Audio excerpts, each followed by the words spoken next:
மேச ராசிக்காரருக்கு ராசியிலேயே சனி இருக்காரு அப்படின்னா வந்து ஜென்ம சனி. அதாவது உங்க பிறப்பு ஜாதகத்துல உங்களுடைய ராசி மேச ராசியா வந்து அந்த மேச ராசியில சனி பகவான் இருக்கும் பட்சத்துல, ஜென்ம சனியோட காலத்துல தான் பிறந்திருக்கீங்க.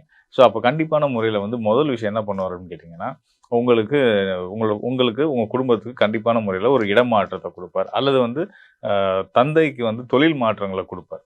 அதுவரைக்கும் வேலை பார்த்துட்டு இருந்திருக்கலாம். இல்ல ஏதோ ஒரு தொழில் கூட பண்ணிட்டு இருந்திருக்கலாம். அது அப்படியே வயசு வருஷம் மாறும். அ மாறும். இல்ல ஊர் விட்டு ஊர் மாற வேண்டிய சூழ்நிலை குடுக்கும். முதல் விஷயம் அத செய்வார். சனி அத செய்வார்.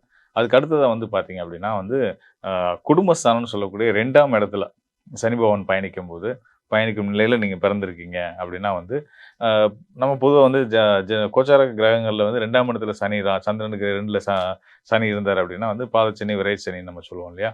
ஸோ அந்த மாரி நிலையில 2ல சனி சந்திரனுக்கு அப்படி இருக்கிற நிலையில பிறந்திருக்கீங்க அப்படின்னா வந்து, உங்களுடைய வாக்கு பலிதம் வந்து ரொம்ப வலுவா இருக்கும்.